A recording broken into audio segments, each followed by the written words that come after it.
سبق نمبر 17 سورۃ البقرہ کا 18واں رکوع، آیت نمبر 148 تا 152۔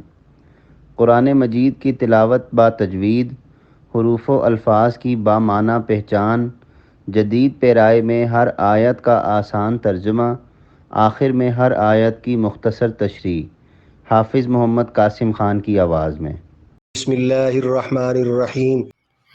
وَلِكُلٍّ وِجْهَةٌ هُوَ مُوَلِّيهَا فَاسْتَبِقُوا الْخَيْرَاتِ أَيْنَمَا تَكُونُوا يَأْتِ بِكُمُ اللَّهُ جَمِيعًا إِنَّ اللَّهَ عَلَى كُلِّ شَيْءٍ قَدِيرٌ۔ وَلِكُلٍّ اور ہر ایک کے لیے، وجہتٌ ایک جہت ہے، ہوا مولیہا وہ اسی طرف رخ کرتا ہے، فاستبقوا پس تم سبقت کرو، الخیرات نیکیوں میں، اینما جہاں کہیں بھی، تکونو ہوو گے تم، یأتی بکم اللہ لے آئے گا تم سب کو اللہ، جمیعاً اکٹھا، ان اللہ علی کل شیء قدیر بلا شبہ اللہ ہر چیز پر قادر ہے۔ پوری آیت۔ اور ہر ایک کے لیے ایک جہت ہے، وہ اسی طرف رخ کرتا ہے۔ تم نیکیوں میں ایک دوسرے سے سبقت کرو، اللہ تم سب کو لاجمع کرے گا، بلا شبہ اللہ ہر چیز پر قادر ہے۔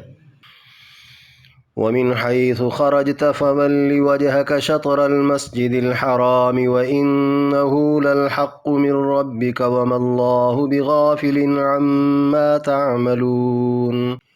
وَمِنْ حَيْثُ اور جدھر بھی، خرجتا نکلیں آپ، فولی پس پھیر لیں، وجہ کا اپنا رخ، شطر المسجد الحرامی مسجد حرام کی طرف، وَإِنَّهُ اور بے شک یہی، لَلْحَقُّ مِن رَبِّكَ حق ہے تیرے رب کی طرف سے، وَمَا اللَّهُ بِغَافِلٍ اور نہیں ہے اللہ بے خبر، عَمَّا تَعْمَلُونَ اس سے جو تم کرتے ہو۔ پوری آیت۔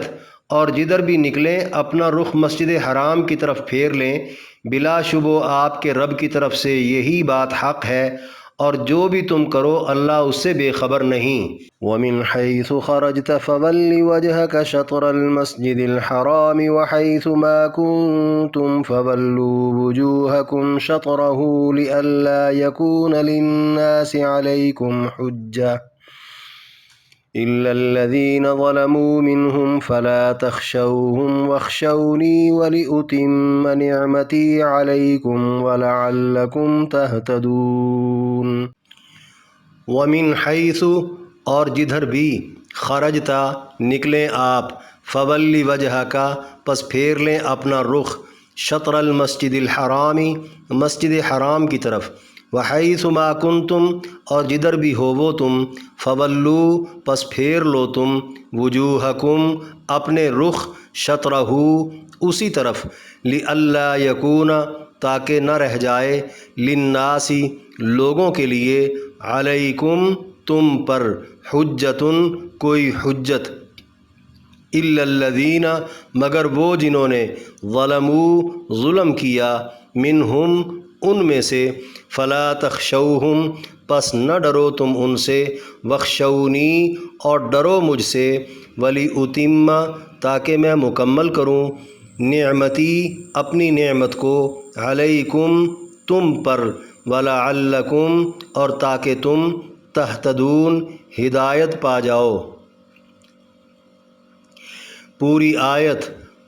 آپ جدھر بھی نکلیں اپنا رخ مسجد حرام کی طرف پھیر لیں، اور تم جدھر بھی ہوو اپنے رخ مسجد حرام کی طرف پھیر لو، تاکہ لوگوں کے لیے تم پر کرنے کو کوئی حجت نہ رہے، مگر ان میں سے جو ظالم ہیں تم ان سے مت ڈرو اور مجھ ہی سے ڈرو، تاکہ میں تم پر اپنی نعمت مکمل کروں اور تاکہ تم ہدایت پا جاؤ۔ کما ارسلنا فیکم رسولا منکم یتلو علیکم آیاتنا ویزکیکم ویعلمکم الکتاب والحکمت ویعلمکم ما لم تکونوا تعلمون۔ کما جیسا کہ، ارسلنا بھیجا ہم نے، فیکم تم میں، رسولاً ایک رسول، منکم تمہیں میں سے، یتلو جو تلاوت کرتا ہے، علیکم تم پر، آیاتنا ہماری آیتیں، ویزکیکم اور پاک کرتا ہے تم کو، ویعلمکم اور سکھاتا ہے تم کو، الکتاب والحکمت قرآن اور دانائی، ویعلمکم اور سکھاتا ہے تم کو، ما لم تکونوا جو نہیں تھے تم، تعلمون جانتے۔ پوری آیت۔ جیسا کہ ہم نے تمہیں میں سے ایک رسول تم میں بھیجا، وہ تم پر ہماری آیتیں تلاوت کرتا ہے، تمہیں پاک کرتا ہے اور تمہیں قرآن و دانائی سکھاتا ہے، اور تمہیں وہ کچھ سکھاتا ہے جو تم جانتے نہ تھے۔ فاذکرونی اذکرکم واشکروا لی ولا تکفرون۔ فاذکرونی پس تم مجھے یاد کرو، اذکرکم میں تمہیں یاد رکھوں گا، واشکروا لی اور تم میرا شکر ادا کرو، ولا تکفرون اور میری ناشکری نہ کرنا۔ پوری آیت۔ تم مجھے یاد کرو میں تمہیں یاد رکھوں گا، اور تم میرا شکر کرو میری ناشکری نہ کرنا۔ 18ویں رکوع میں درج 148 تا 152 5 آیات کی تشریح۔ آیت نمبر 148، وَلِكُلٍّ وِجْهَةٌ سے ان اللہ علی کل شیء قدیر تک فرمایا، اور ہر ایک کے لیے ایک جہت ہے، وہ اسی طرف رخ کرتا ہے، یعنی ہر ایک نے اپنا قبلہ متعین کر رکھا ہے۔ اشارہ یہود و نصارہ کی طرف ہے۔ ویسے بھی جس نے عبادت کرنی ہے اس نے اپنا رخ کسی نہ کسی طرف تو کرنا ہی ہے۔ کون کس رخ پر ہے، کیوں ہے، درست ہے یا نہیں، یہ مسئلہ دنیا میں مباحثوں سے حل ہونے والا نہیں، لہذا تم اس بحث کو چھوڑ دو۔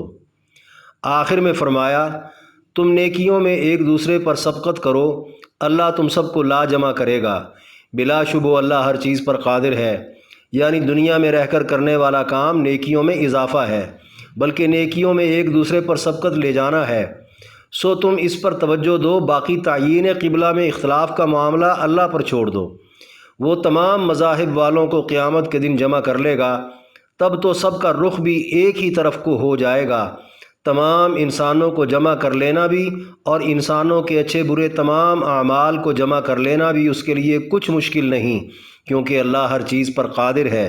آیت نمبر 149، وَمِنْ حَيْثُ خَرَجْتَ سے وَمَا اللَّهُ بِغَافِلٍ عَمَّا تَعْمَلُونَ تک فرمایا، آپ جدھر بھی نکلیں اپنا رخ مسجد حرام کی طرف پھیر لیں، بلا شبہ آپ کے رب کی طرف سے یہی بات حق ہے، اور جو بھی تم کرو اللہ اس سے بے خبر نہیں، یعنی سفر کی غرض سے جس طرف بھی نکلنا ہو، یہ دوسری مرتبہ حکم دیا جا رہا ہے۔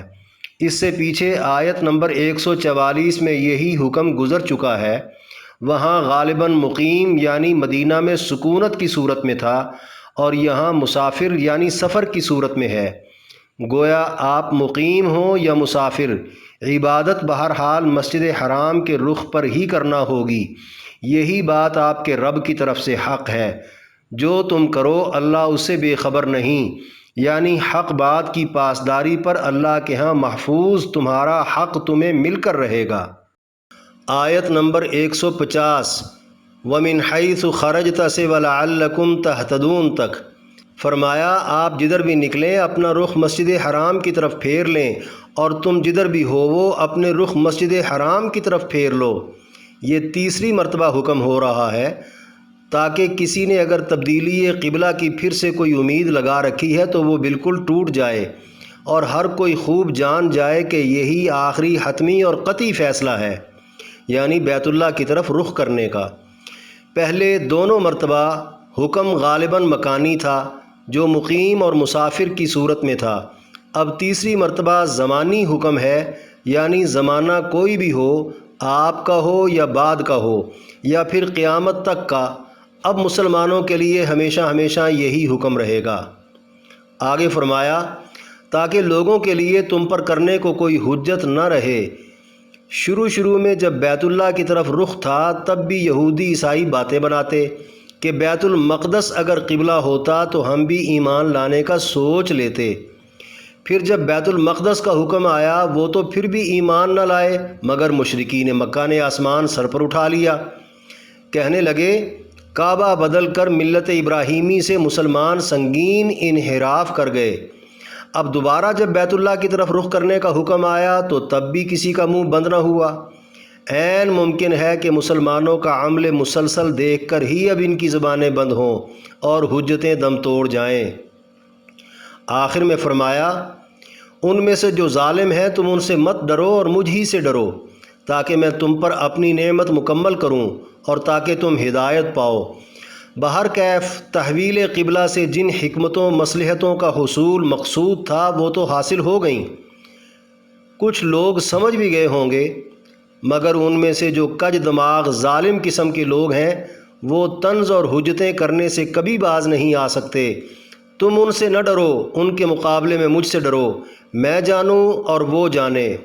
تم احکامات کی اتباع میں ڈٹے رہو تاکہ میں تم پر اپنی نعمت تام کروں، یعنی تمہارا دین مکمل کروں، جس کے سبب تم ہدایت پاؤ، پھر تمہیں سرفرازی دوں، غلبہ دوں اور اقتدار و عزت دوں، اس طرح دونوں جہانوں کی کامیابیاں تمہارا مقدر بنے۔ آیت نمبر 151 کما ارسلنا فیکم ما لم تکونوا تعلمون تک۔ فرمایا، جیسا کہ ہم نے تمہیں میں سے ایک رسول تم میں بھیجا۔ اس سے پچھلی آیت میں نعمت مکمل ہونے کا ذکر تھا، جس کا آغاز نبی علیہ السلام کی بعثت سے ہوا۔ یعنی جیسے ہم نے اہل مکہ کے مشہور قبیلہ بنو ہاشم کے قریش خاندان میں حضرت اسماعیل علیہ السلام کی نسل سے ایک رسول بھیجا، جو پیدا یہیں ہوئے، پلے بڑے بھی یہیں پر، جن کو بھیجنے کی آج سے صدیوں پہلے معماران کعبہ حضرت ابراہیم و اسماعیل علیہ السلام نے دعا کی تھی، جو مقبول ہوئی۔ بالکل ایسے ہی اس نعمت کے تسلسل کو برقرار رکھتے ہوئے مرکز حق یعنی بیت اللہ کو تمہارا قبلہ بنا دیا۔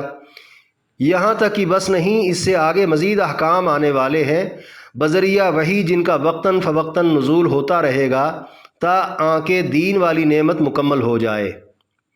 آخر میں فرمایا، وہ نبی تم پر ہماری آیتیں تلاوت کرتا ہے، تمہیں پاک کرتا ہے اور تمہیں قرآن و دانائی سکھاتا ہے، اور تمہیں وہ کچھ سکھاتا ہے جو تم جانتے نہ تھے۔ دین والی نعمت اپنی تکمیل کی طرف جا رہی ہے۔ یہاں نبی علیہ السلام کے 4 عظیم مقاصد کا ذکر ہے جو آپ تا حیات جاری رکھے ہوئے تھے۔ نمبر 1، مسلمانوں پر آیتیں پڑھنا۔ اس سے مراد سادہ تلاوت بھی ہو سکتی ہے اور احکام بتلانا بھی ہو سکتا ہے۔ نمبر 2، مسلمانوں کو پاک کرنا، پاس بیٹھنے والوں کی فکری و اخلاقی تربیت کے ذریعے سوچ و عمل میں نکھار پیدا کر دینا۔